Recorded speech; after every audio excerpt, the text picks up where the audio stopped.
Hey everybody, welcome back to OCD Hi-Fi Guy, where you're going to get your money's worth even when you don't spend any money, because I give away information for free. So let's see what we got going on today. What I want to do, this is a first quick comeback to let you know Danny's amp did not toast. So what happened was there must be a protection circuit on that amp, and I guess I should be precise. Danny puts the speaker driver kit together. The amp it's made in China, and so I don't like it that much in my rig. Not necessarily it's just because I don't like plate amps. Really, I don't care where it's made. I guess if I had a German plate amp in here, I might be a little okay with it. But a Chinese plate amp does not make me excited in the least. Nonetheless, I must say that these Chinese plate amps have done a very good job at controlling the bass. The thing I love about it is they're so adjustable. There are so many adjustments on there. It's not just like the Rel sub that I saw recently that had two knobs, one for volume, one for phase, and one for crossover point.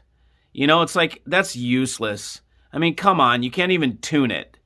You've got to have more things. You got to have some EQ, some crossover parameters, detents, so that you know where you're setting it, that kind of thing. Anyways, I digress.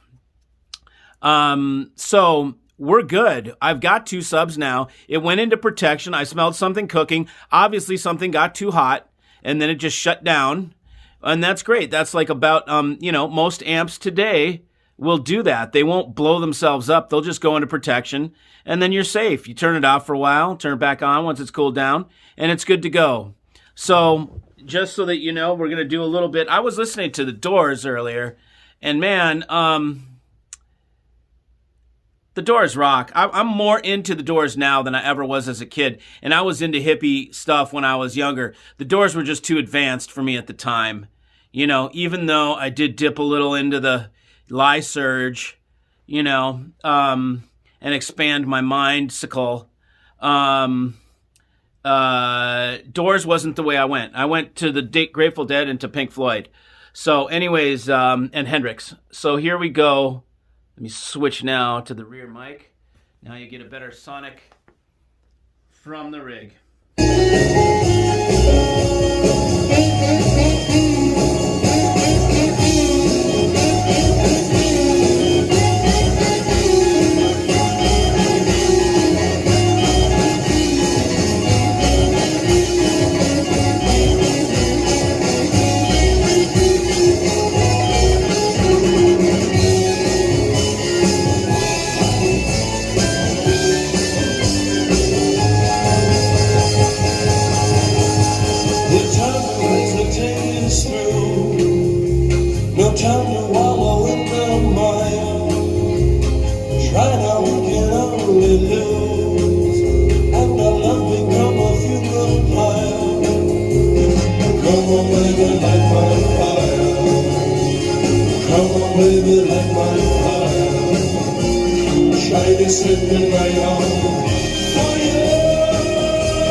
Okay, so people are strange. People are strange when you're a stranger. Faces look ugly when you're alone. Look at 2 times.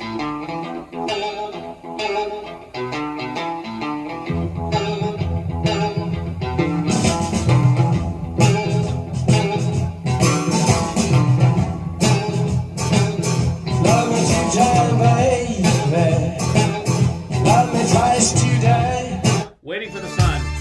I like this song a lot.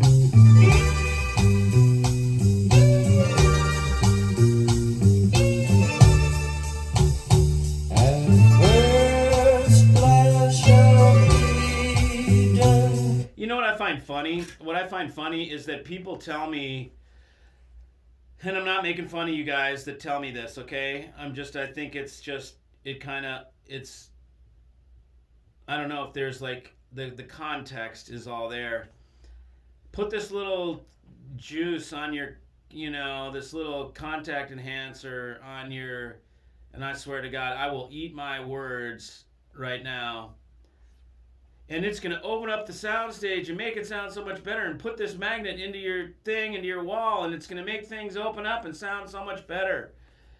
It's like, Ricky, if you're out there listening, my brother, send me one of those things, and I'll tell people about it if it kicks ass, because I can't carry your stuff, and I don't usually promote stuff that I can't carry. I won't buy it, but if you want to send me something, I'll be honest about it. I'm talking about Ricky from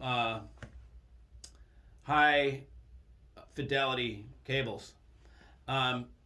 So, you know, there's just these little tweaks and things, and people are just like, they're falling over themselves. I'm like, listening to my rig right now, like, dude, add image and depth. Are you fucking kidding me? I better edit that F word out. Are you freaking kidding me? It's like, right now, everything is a complete holographic, hallucinogenic image. I can walk in and go slap Jim Morrison on the face. I can see his stubble right now. Like, I mean, so how am I going to improve on my image? Famous last words, right? So I'd like to invite anybody from any company, if you have something that you'd like me to feature, like Staccato, for instance. Jakub sent me his op amps to check out and play with, and holy crap, they were good, and they sound phenomenal. So if somebody has something that they want me to check out, customers send me things all the time, like especially guys that are really into synergistic or really into something else. They like to send me stuff to try. I'm happy to try it. I will be honest about what it sounds like, but I'm not going to buy it, because I just don't buy tweaks, stuff like that. I'll trade maybe for it if it's good. But anyways, so that's that. I just wanted to say, Danny's amp, no diss on Danny whatsoever. The seismic audio amp did not crap the bed. It just went into protection, and I smelled it smoking, and I assumed it was done for because the woofers weren't moving. And usually, like on my amps, which I have not had them go into protection yet, but I know that the smaller AGD, the first version, it would just go out, and then you turn the volume down, and it would come right back on, just like that. It could tell like you're sucking too much current, you know. But anyways, so it didn't even get to the overheating point, which I'm guessing the plate amp actually, it's a temperature thing. So like once it gets to, it's overheated, then it shuts off. So anyways, I'm gonna make this quick. This was basically just another thing to tell you that that Danny's or the seismic, the rhythmic audio plate amp did not crap the bed. It still works. I still got it, but I'm gonna make a shot at my own subwoofers. I think I've got something up my sleeve, and so I'll set these aside. They may become for sale if someone wants them, but not yet. Not until I try what I have up my sleeve. Okay, so good talking to y'all. See you. To the sea, standing there on freedom shore, waiting for the sun, waiting for the sun.